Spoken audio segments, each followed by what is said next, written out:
water like it's going out of style. It's hot outside. You're sitting in the sun in the parking lot for hours on end. That's the Pentagon parking lot we're talking about, Right. where about 1 million motorcycles try to park every year.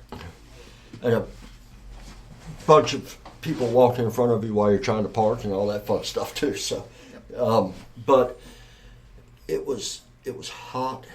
It was like all I remember sitting there thinking this is so awesome but so miserable at the same time. True. And then I looked around. My son and I went to go buy a T-shirt, and I can never remember his name, but the gentleman that was a POW during Vietnam, who lowers himself into the cage on the back of the trailer each year. So this man was legitimately a POW during Vietnam. There's some rumors circulating around. I've heard different stories that he had been held in a bamboo cage for a couple of years, that he was beaten repeatedly, so forth and so on. And I'm sitting out here, complaining that I'm hot and I'm sweaty and I'm thirsty and my bike is hot and there's nowhere to sit down where I'm not burning my rear end. Yeah. And I look over and here's this gentleman who, whatever it was that he went through in his past, every year he lowered himself into a bamboo cage on a black flatbed trailer to be hauled behind a truck. And he would sit in that cage from the moment he got there until the last bike went through during that rally every year. That could be about 10 hours. Right. And he never wavered. And it really put into perspective not only the character of that man, but the differences in the characters of the generations.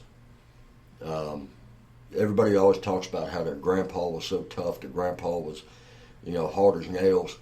And then you look nowadays at some of the things that we're seeing on social media and whatnot like that, and it's just like, do you think your grandfather would call you a man watching you do that?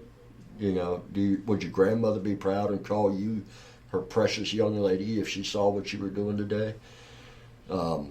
And just the character of that man, being able to lower himself into that cage every year to raise awareness for those that still aren't home, spoke volumes. And that's when I was like, okay, if he can do that, then I can sit here and deal with the heat and deal with my burning butt cheeks and everything else, because Exactly right.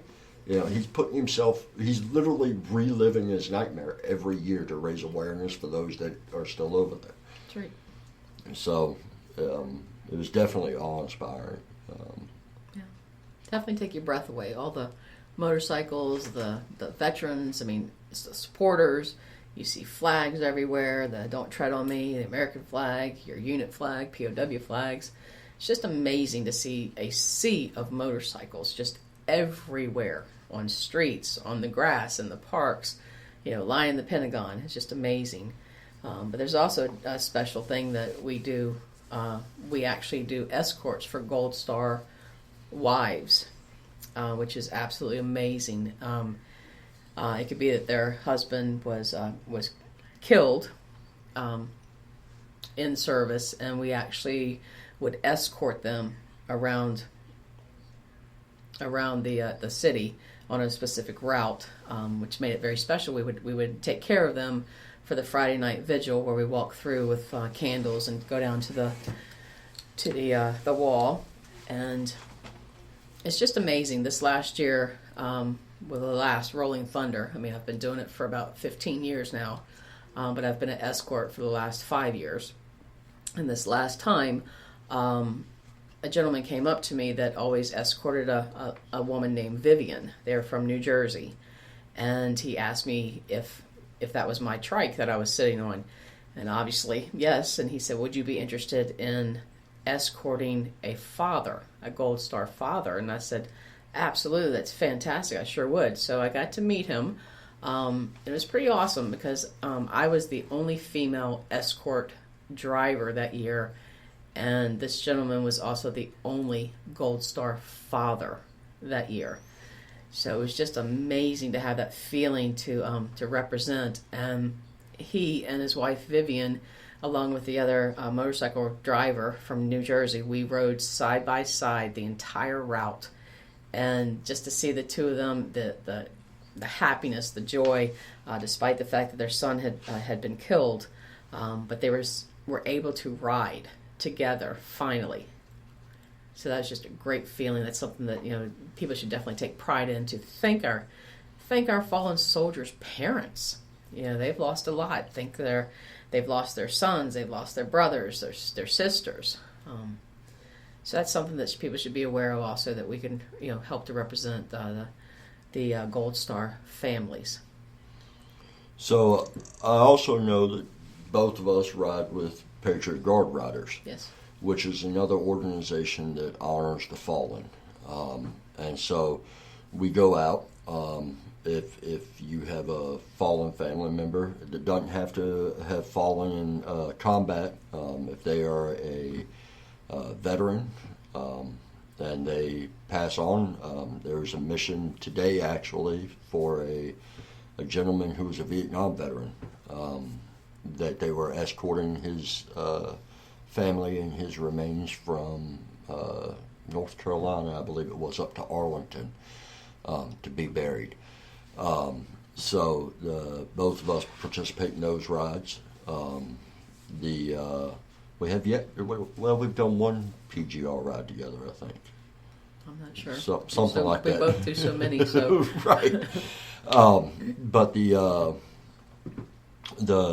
if you do need, or if you would like to have the Patriot Guard Riders present at your loved one's service, they will escort the family and the remains in most instances from the funeral home or the church to the graveside, and then we'll stand a flag line where they hold flags at a certain interval for the length of the service and whatnot, so that we can show our respect for your family's sacrifice.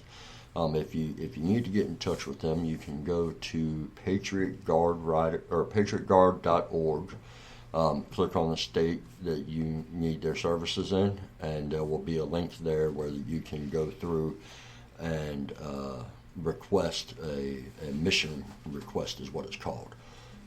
And from that point, a ride captain will get in touch with you, and that ride captain will orchestrate with you and your family to coordinate everything, so that your loved one is escorted, and we get the opportunity to show our gratitude and our respect for their sacrifice and your family's sacrifice. So some other news that came up, and I'm sure that Mel is going to love me for bringing this one in to the conversation. So an Afghan soldier was released from prison.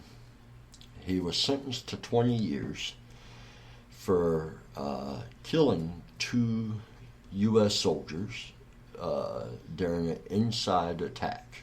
So essentially he was granted access to the base over in Afghanistan, was allowed to walk around either with an escort or without an escort, depending on the level of trust that they had placed in him. And he decided that he was going to kill 2 of the soldiers that he was supposed to be working with. Sentenced to 20 years in 2016. He was released. I think the article said yesterday that he was released because they're concerned about the coronavirus in the Afghan jail system. So their solution is to release all of the Taliban fighters back into the Afghan community so that they can avoid getting corona. So I decided that I wasn't going to tell Mel about this ahead of time because I wanted to get her candid reaction. Because I love Mel so much, and it felt like the right thing to do today. Yeah, it's a good thing there's no cameras in here. I've only been hit 4 times while we've been sitting here, so. But yeah, I don't know. Like, to me, it's if you've got somebody who's convicted of killing somebody, why are you worried about whether or not they get sick with the virus? I agree. Let them sit there, and if they get sick, let them stay there until they pass. I agree. 4 years later, they let them out for murdering United States soldiers. Right. I mean, I'm just saying, it's soldiers to begin with, but then even if it's another person, you're still letting them out 4 years later. So I don't like the fact that they get onto our bases and we train them, and then they turn on us. Right. You know, get intel to share back, but this definitely a hot spot for me, and I can understand why Mark didn't pre-warn me. I didn't pre-warn her because I didn't want her to tell me not to bring it up. So, but yeah, apparently this dude was he was released on Monday, so I guess it wasn't yesterday, but he killed 2 advisors in a government building over there, and that's he was found guilty of it, and their solution was to sentence. Well, he went into hiding for 4 years, and when they finally found him in 2016, they tried him and convicted him, and decided to sentence him to 20 years, which, I don't know, in a place where you can get thrown off a building for being a homosexual, don't you think that you'd get more time for killing somebody? Absolutely. Or a harsher punishment? Absolutely. But instead he does 4 years, and then he's sent on his way home, and was welcomed into the community, according to the article. Was welcomed, and is spending the time with his lovely daughter who is sick. So, while our Americans are dead, right, and no longer spending time with their loved ones. Absolutely, right.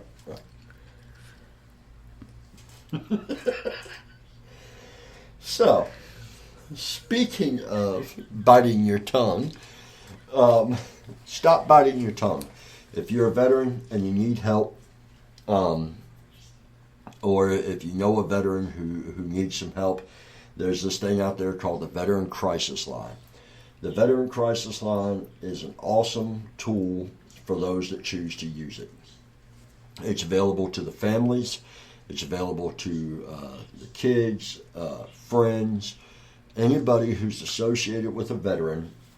You can either call 1-800-273-8255, or you can text 838-255, and they will get you in touch with somebody who can help you if you're struggling with suicide, if you're struggling with just about anything. They have resources that they can put you in touch with.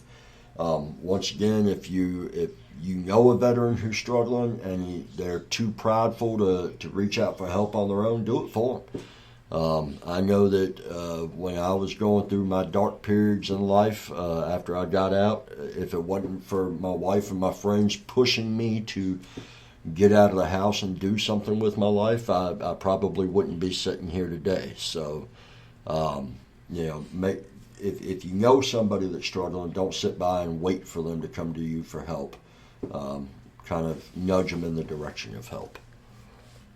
That once again, that number is 1-800-273-8255, or you can text 838-255, or the other option is you can go to veterancrisisline.net.